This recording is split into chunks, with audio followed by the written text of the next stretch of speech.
सतगुरु की सेवा करने से सदा सुख मिलता है और जन्म मृत्यु का भय दूर हो जाता है।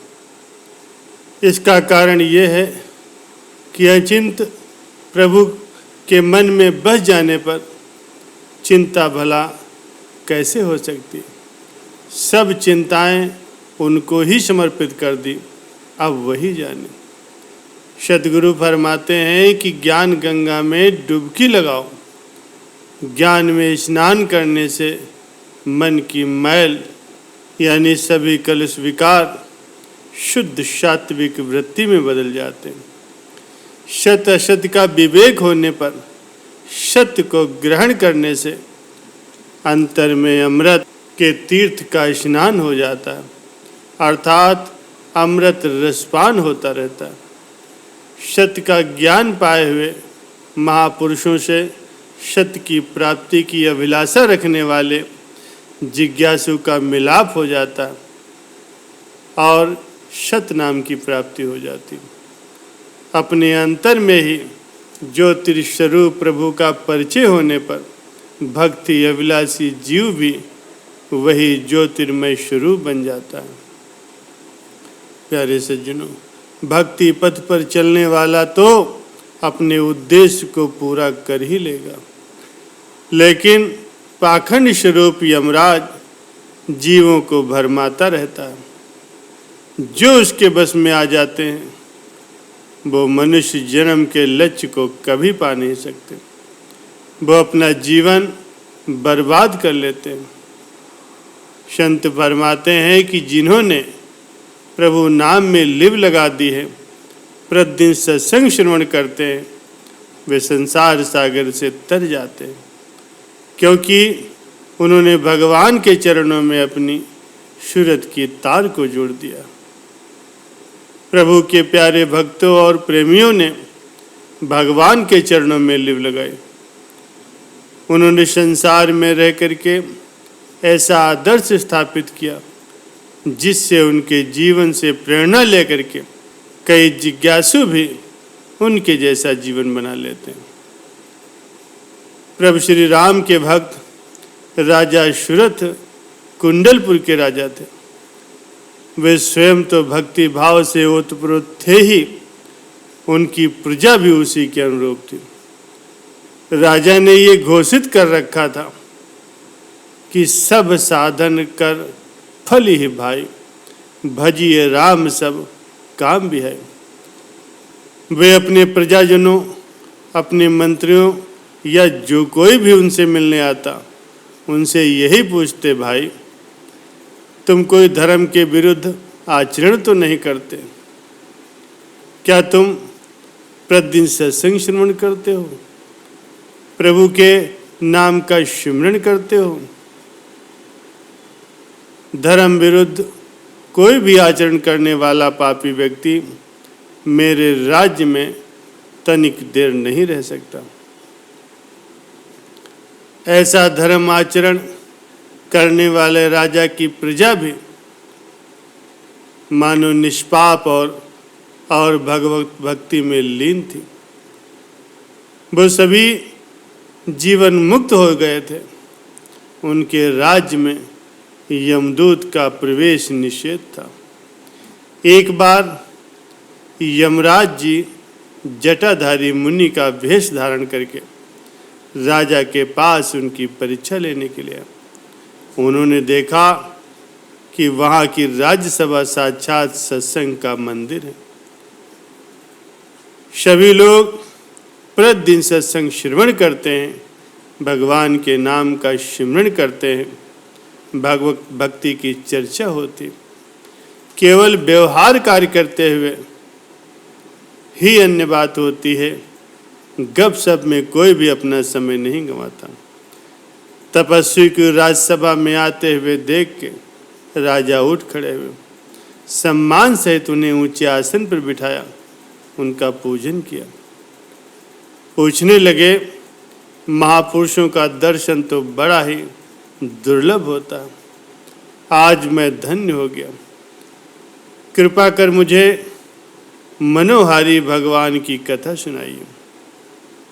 तपस्वी ने ठहाका मारते हुए हंसते हुए कहा, कौन हरि, किसकी कथा, तुम कैसी मूर्खों वाली बात कर रहे हो।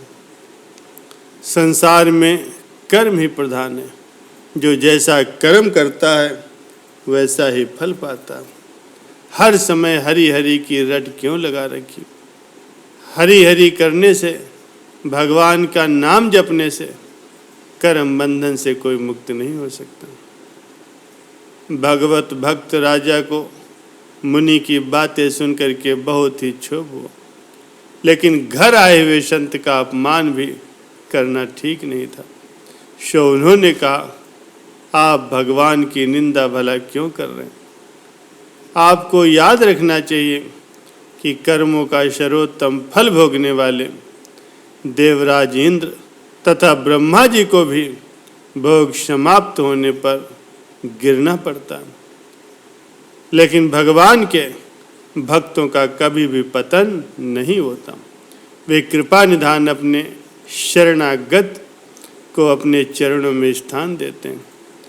ध्रुव, प्रहलाद आदि का चरित्र आप जानते ही। भगवान की निंदा करने वालों को यमराज के दूत नरकों में पटक देते हैं, लेकिन आप तो ब्राह्मण हैं, आपको तो भगवान की निंदा नहीं करनी चाहिए। महाराज, इससे आगे मैं कुछ भी सुनने को तैयार नहीं हूँ। न जाने कौन से पाप का उदय हुआ है जो आप जैसे संतों के साथ मैंने वाद विवाद किया और भगवान की निंदा सुन करके अपने कान अपवित्र किए।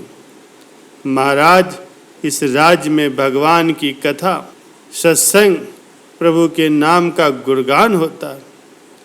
आप भी वही कीजिए, अन्यथा इस नगर से बाहर सारी सुविधाएं जुटा करके मैं आपके लिए स्थान बनवा देता हूँ, आप वहीं विश्राम कीजिए। राजा की भक्ति पर प्रसन्न होकर के यमराज अपने असली रूप में प्रकट हो गए और राजा को वरदान मांगने के लिए कहा।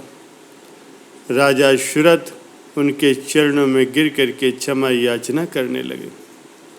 यमराज के कहने पर उन्होंने वरदान मांगा कि जब तक भगवान रामावतार लेकर के यहाँ न पधारे तब तक मेरी मृत्यु न हो। यमराज तथास्तु कह करके अंतर्ध्यान हो गए। प्यारे सज्जनों, राजा सुरथ ने भगवान की भक्ति में इतनी लव लगाई कि आंतरिक प्रभु दर्शन से बढ़ करके साकार प्रभु का दर्शन किया और वर भी प्राप्त किया। इसके पश्चात वे अपने आराध्य देव की प्रतीक्षा में भगवान के नाम सिमरन में लीन रहे। रामावतार में उन्हें अश्वमेघ यज्ञ के समय भगवान के दर्शन हुए। संत फरमाते हैं कि जो परमात्मा के रंग में रंगे होते हैं, मैं उन पर बलिहार जाता हूँ। उनको तन मन धन यानी सर्वस्व समर्पण करके उनको प्रणाम है। उनके मिलाप से मन को एक प्रकार का दिव्य सुख प्राप्त होता है। तृष्णा आदि विकार सब नष्ट हो जाते हैं। जिन्होंने सत्संग को अपने जीवन में उतारा है, जो सत्संग के रंग में रंगे हुए हैं, प्यारे सज्जनों, वास्तव में सच्चे सुख की संपदा से वे माला माल हो जाते हैं। उन्हें अन्य किसी सुख की चाह ही नहीं होती। प्यारे सज्जनों, जरा इस ओर ध्यान दीजिए कि जब आप सत्संग में किसी प्रेमी भक्त की चर्चा सुनते हो, प्रभु और भक्त का जब मिलाप सुनते हो, तो आपको कितना आत्मिक आनंद प्राप्त होता है। और आप भी भगवान से यही प्रार्थना करते हो कि भगवान कभी हम पर भी ऐसी कृपा करें। प्यारे सज्जनों, कि आप लोग बहुत भाग्यवान हो, क्योंकि आपको ऐसा संत महापुरुषों का सत्संग नसीब हुआ है। आप पर भगवान ने असीम अनुकंपा कर दी है। अब आप भी प्रभु के सच्चे नाम में अपनी लिव लगाओ। प्यारे सज्जनों, जिन्हें भगवान दर्शन देते हैं वे भी इसी संसार में रह रहे हैं। इसलिए आप भी भगवान पर श्रद्धा विश्वास को बढ़ाओ और नित्य प्रति ही सत्संग श्रवण करो और प्रभु के नाम श्रवण में अपने दिल को लगाओ। फिर भगवान से आप जो कुछ भी चाहोगे आपको मिलेगा।